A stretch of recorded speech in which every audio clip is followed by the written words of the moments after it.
That is, in fact, the Foreign Secretary who is now arrived. He is, of course, seated. He is with two senior lady officers from the Indian Army who are going to brief. Let's cut across live to that press conference. So, in fact, in just a few moments now, you can see that is Foreign Secretary Vikram Misri, who is in fact going to be briefing as far as the Indian action is concerned. Of course, he is joined by two lady officers, Wing Commander Vyomika, who is going to be present over there, as well as Colonel Sofia Qureshi, who is the first woman officer to lead an army training contingent at Force 18 ASEAN Plus multinational, in fact, field training exercise in 2016.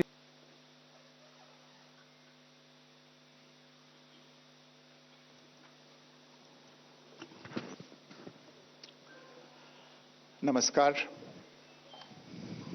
इस briefing में शामिल होने के लिए आप सभी का धन्यवाद।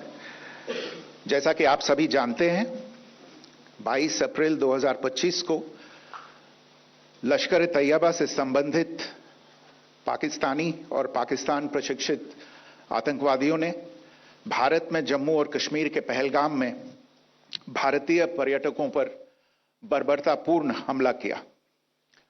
25 भारतीयों और एक नेपाली नागरिक को कायरतापूर्ण मौत के घाट उतार दिया गया। मुंबई के 26 नवंबर 2008 के हमलों के बाद यह भारत में हुई किसी आतंकवादी हमले में मारे गए आम नागरिकों की संख्या की दृष्टि से सबसे गंभीर घटना है। पहलगाम का हमला अत्यधिक बर्बरतापूर्ण था, जिसमें वहां मौजूद लोगों को करीब से और उनके परिवारों के सामने सिर पर गोली मारी गई। हत्या के इस तरीके से परिवार के सदस्यों को जानबूझकर आघात पहुंचाया गया। साथ ही उन्हें यह नसीहत भी दी गई कि वे वापस जाकर इस संदेश को पहुंचा दें। यह हमला स्पष्ट रूप से जम्मू और कश्मीर में बहाल हो रही सामान्य स्थिति को बाधित करने के उद्देश्य से किया गया था। चूंकि पर्यटन फिर से अर्थव्यवस्था का मुख्य आधार बन रहा था, इस हमले का मुख्य उद्देश्य इसे प्रतिकूल रूप से प्रभावित करना था। पिछले वर्ष आप सभी जानते हैं, 2.25 करोड़ से अधिक पर्यटक कश्मीर आए थे। इस हमले का मुख्य उद्देश्य इसलिए संभवतः यह था कि इस संघ राज्य क्षेत्र में विकास और प्रगति को नुकसान पहुंचाकर इसे पिछड़ा बनाए रखा जाए और पाकिस्तान से लगातार होने वाले सीमा पार आतंकवाद के लिए उपजाऊ जमीन बनाने में सहायता की जाए। हमले का यह तरीका जम्मू और कश्मीर और शेष राष्ट्र दोनों में सांप्रदायिक दंगे भड़काने के उद्देश्य से भी प्रेरित था। इसका श्रेय सरकार और भारत के सभी नागरिकों को दिया जाना चाहिए कि इन प्रयासों को विफल कर दिया गया। एक समूह ने खुद को रेजिस्टेंस फ्रंट TRF कहते हुए इस हमले की जिम्मेदारी ली है। यह समूह संयुक्त राष्ट्र द्वारा प्रतिबंधित पाकिस्तानी आतंकवादी समूह लश्कर तैयबा से जुड़ा हुआ है। यह उल्लेखनीय है कि भारत ने मई और नवंबर 2024 में संयुक्त राष्ट्र की 1267 कमेटी की सैंक्शंस मॉनिटरिंग टीम को अर्धवार्षिक रिपोर्ट प्रस्तुत की थी, जिसमें TRF के बारे में साफ इनपुट दिए गए थे। इससे पाकिस्तान स्थित आतंकवादी समूहों के लिए कवर के रूप में TRF की भूमिका सामने आई थी। इससे पहले भी दिसंबर 2023 में भारत ने इस टीम को लश्कर तैयबा और जैश-ए मोहम्मद के बारे में सूचित किया था, जो TRF जैसे छोटे आतंकवादी समूहों के माध्यम से अपनी गतिविधियों को संचालित कर रहे हैं। इस संबंध में 25 अप्रैल को UN सिक्योरिटी काउंसिल प्रेस वक्तव्य में TRF के संदर्भ को हटाने के लिए पाकिस्तान के दबाव पर भी ध्यान दिया जाना चाहिए। पहलगाम आतंकवादी हमले की जांच से पाकिस्तान के साथ आतंकवादियों के संपर्क उजागर हुए हैं। रेजिस्टेंस फ्रंट द्वारा किए गए दावे और लश्कर तैयबा से ज्ञात सोशल मीडिया हैंडल द्वारा इसको रीपोस्ट किया जाना इसकी पुष्टि करता है। चश्मदीद गवाहों और विभिन्न जांच एजेंसियों को उपलब्ध अन्य सूचनाओं के आधार पर हमलावरों की पहचान भी हुई है। हमारी इंटेलिजेंस ने इस टीम के योजनाकारों और उनके समर्थकों की जानकारी जुटाई है। इस हमले की रूपरेखा भारत में सीमा पार आतंकवाद को अंजाम देने के पाकिस्तान के लंबे ट्रैक रिकॉर्ड से भी जुड़ी हुई है, जिसके लिखित और स्पष्ट दस्तावेज उपलब्ध हैं। पाकिस्तान दुनिया भर में आतंकवादियों के लिए एक शरण स्थल के रूप में पहचान बना चुका है। यहां अंतर्राष्ट्रीय स्तर पर प्रतिबंधित आतंकवादी सजा पाने से बचे रहते हैं। इसके अलावा पाकिस्तान ने इस मुद्दे पर विश्व और फाइनेंशियल एक्शन टास्क फोर्स जैसे अंतर्राष्ट्रीय मंचों को जानबूझकर गुमराह करने के लिए भी जाना जाता है। साजिद मीर का मामला, जिसमें इस आतंकवादी को पाकिस्तान ने मृत घोषित कर दिया था और फिर अंतर्राष्ट्रीय दबाव के परिणाम स्वरूप वो जीवित पाया गया, इसका सबसे स्पष्ट उदाहरण है। यह स्वाभाविक है कि पहलगाम में हुए इस हमले से जम्मू और कश्मीर के साथ साथ भारत के अन्य भागों में भी आक्रोश देखा गया। हमलों के बाद भारत सरकार ने स्वाभाविक रूप से पाकिस्तान के साथ संबंधों को लेकर कुछ कदम उठाए। आप सभी उन निर्णयों से अवगत हैं जिसकी घोषणा 23 अप्रैल को की गई थी। तथापि यह आवश्यक समझा गया कि 22 अप्रैल के हमले के अपराधियों और उनके योजनाकारों को न्याय के कटघरे में लाया जाए। हमलों के एक पखवाड़े के बाद भी पाकिस्तान द्वारा अपने क्षेत्र या अपने नियंत्रण वाले क्षेत्रों में आतंकवादियों की इंफ्रास्ट्रक्चर के विरुद्ध कार्रवाई करने के लिए कोई स्पष्ट कदम नहीं उठाया गया है। उल्टे वो इनकार करने और आरोप लगाने में ही लिप्त रहा है। पाकिस्तान आधारित आतंकवादी मॉड्यूल्स पर हमारी खुफिया निगरानी ने संकेत दिया है कि भारत के विरुद्ध आगे भी हमले हो सकते हैं। अतः इनको रोकना और इनसे निपटना दोनों को बेहद आवश्यक समझा गया। आज सुबह, जैसा कि आपको ज्ञात होगा, भारत ने इस तरह के सीमा पार हमलों का जवाब देने और उन्हें रोकने तथा उनका प्रतिरोध करने के अपने अधिकार का प्रयोग किया है। यह कार्रवाई नपीतुली, नॉन एस्केलेटरी, आनुपातिक और जिम्मेदारीपूर्ण है। यह आतंकवाद की इंफ्रास्ट्रक्चर को समाप्त करने और भारत में भेजे जाने वाले संभावित आतंकवादियों को अक्षम बनाने पर केंद्रित है। आपको यह भी स्मरण होगा कि 25 अप्रैल 2025 को संयुक्त राष्ट्र सुरक्षा परिषद ने पहलगाम आतंकवादी हमले पर एक प्रेस वक्तव्य जारी किया था, जिसमें आतंकवाद के इस निंदनीय कार्य के अपराधियों, आयोजकों, फाइनेंसरों और प्रायोजकों को जवाबदेह ठहराने और उन्हें न्याय के दायरे में लाने की आवश्यकता पर जोर दिया गया था। भारत की आज की इस कार्रवाई को इसी संदर्भ में देखा जाना चाहिए। Good morning. Thank you all for joining this briefing.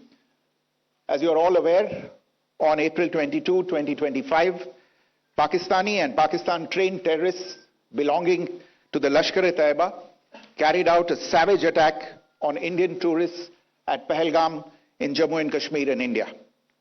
They murdered 26 people, including one national of Nepal, causing the largest number of civilian casualties in a terrorist attack in India since the 26 November 2008 attacks in Mumbai. The attack in Pahalgam was marked by extreme barbarity, with the victims mostly killed with headshots from close range and in front of their families. Family members were deliberately traumatized through the manner of the killing, accompanied by the exhortation that they should take back the message. The attack was clearly driven by the objective of undermining the normalcy returning to Jammu and Kashmir. In particular, it was designed to impact the mainstay of the economy, tourism, with a record 23 million tourists visiting the valley last year.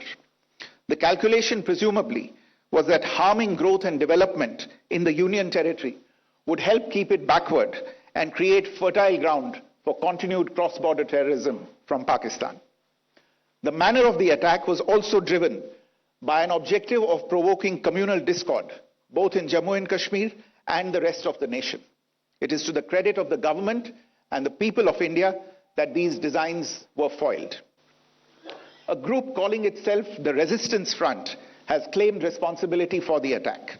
This group is a front for the UN-proscribed Pakistani terrorist group Lashkar-e-Taiba.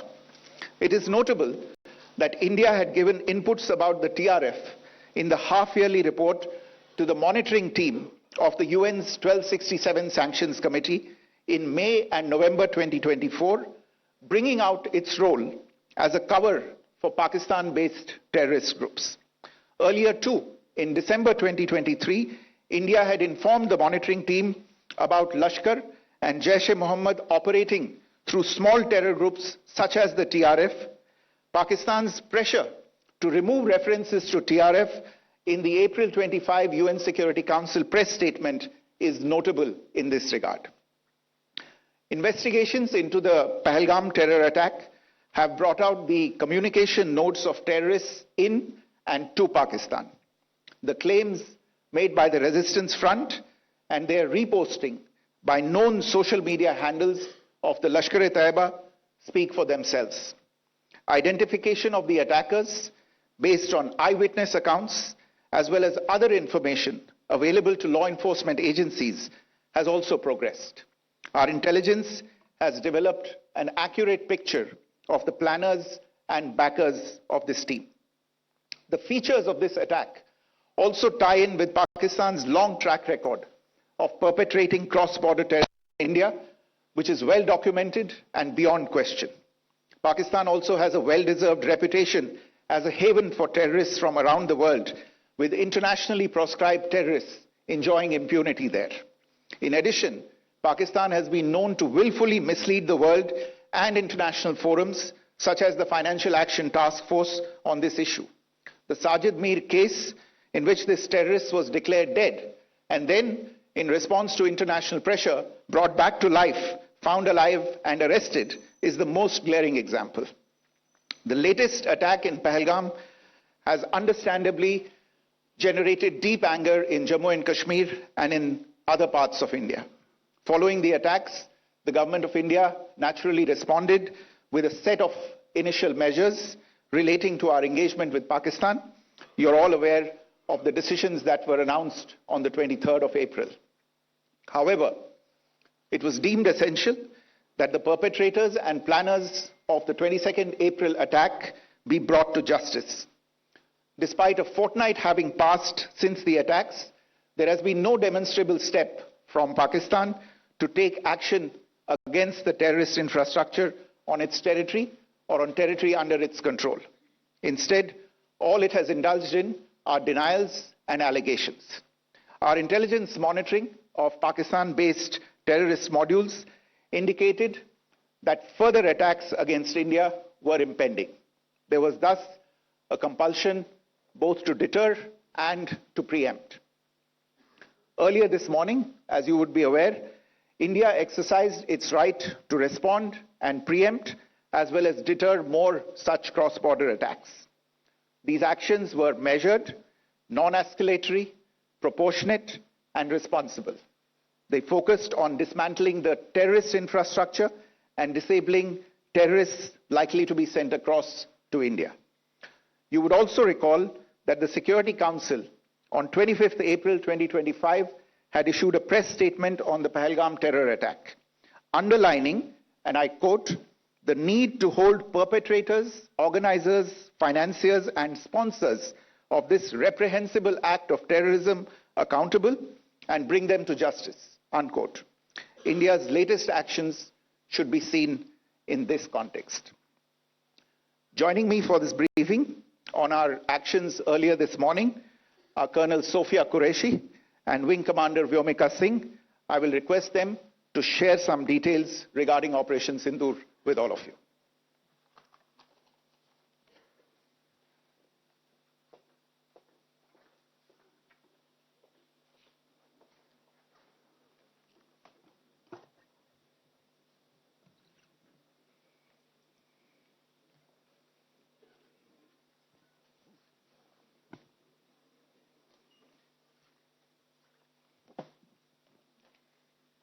सुप्रभात देवियों और सज्जनों, मैं colonel Sophia Qureshi और मेरे साथ wing commander Vyomika Singh आज आपको 6 से 7 मई 2025 की रात 1:05 से 1:30 बजे के बीच भारतीय सशस्त्र बलों द्वारा अंजाम दिए गए ऑपरेशन सिंदूर के बारे में जानकारी देंगे।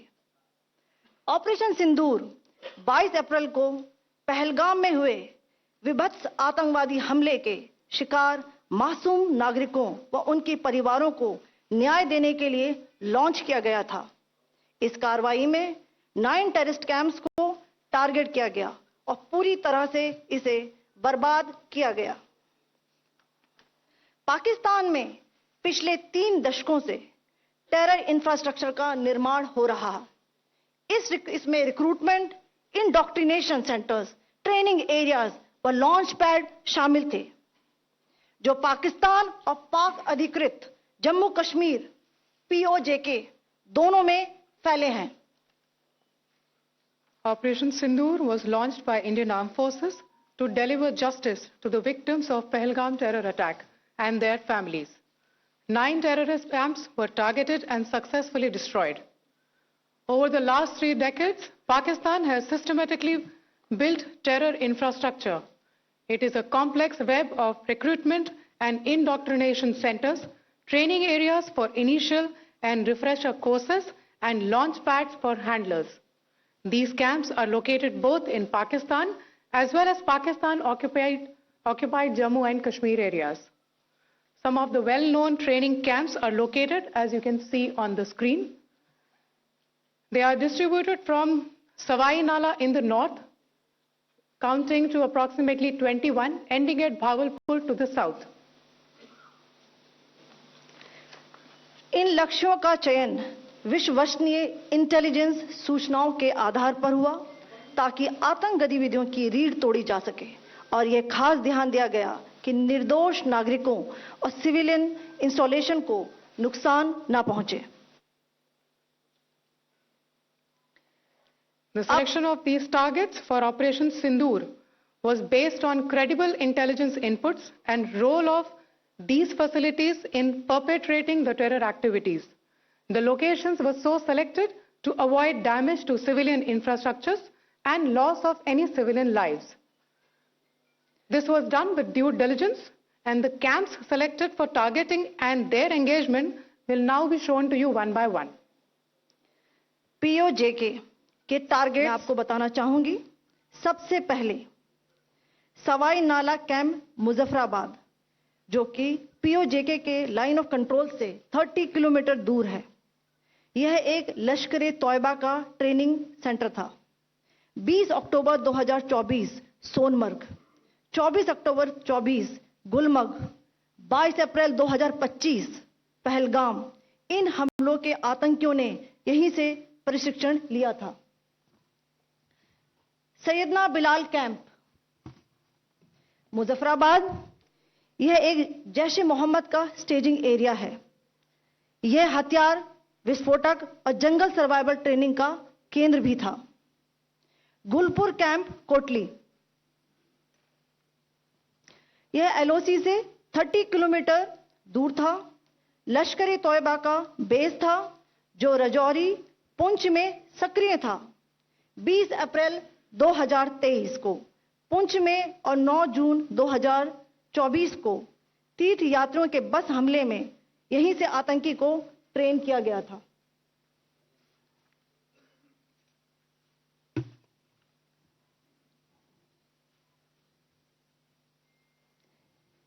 बरनाला कैंप भिंबर, यह LOC से 9 किलोमीटर दूर है। यहां पर हथियार, हैंडलिंग, IED व जंगल सर्वाइवल का प्रशिक्षण केंद्र था। अब्बास कैंप कोटली,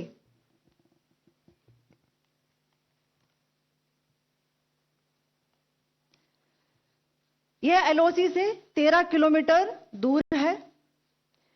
लश्कर ए तौयबा का फिदाइन यहां तैयार होता था। इसकी कैपेसिटी 15 टेररिस्ट को ट्रेन करने की थी।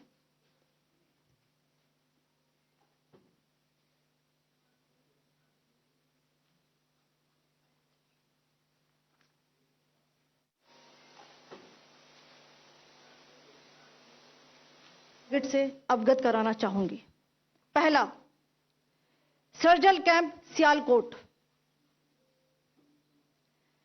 यह अंतर्राष्ट्रीय सीमा से 6 किलोमीटर की दूरी पर है, सांबा कठुआ के सामने।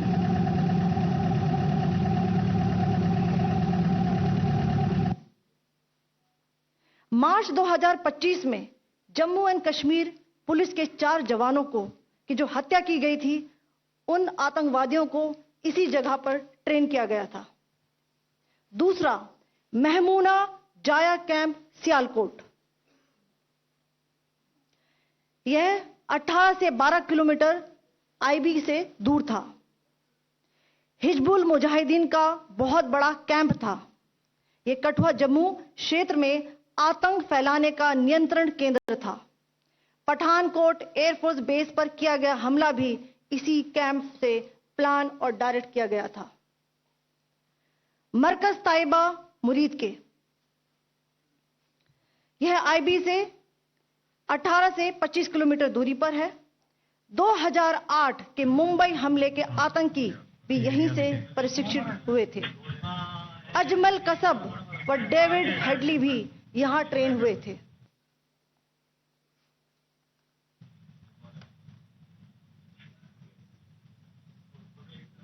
आगे दूसरा आया।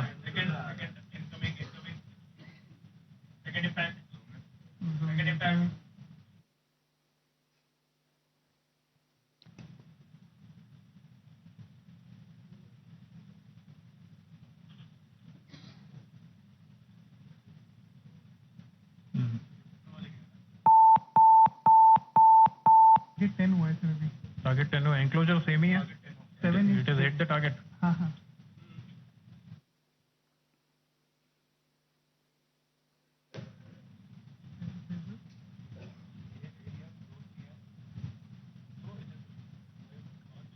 आ गया सर इम्पैक्ट।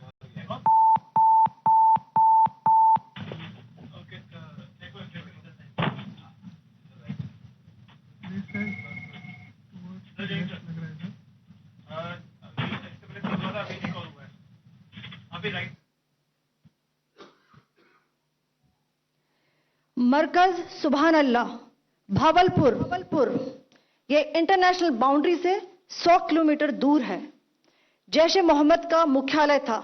यहां पर रिक्रूटमेंट, ट्रेनिंग व इंडोक्ट्रिनेशन का केंद्र भी था।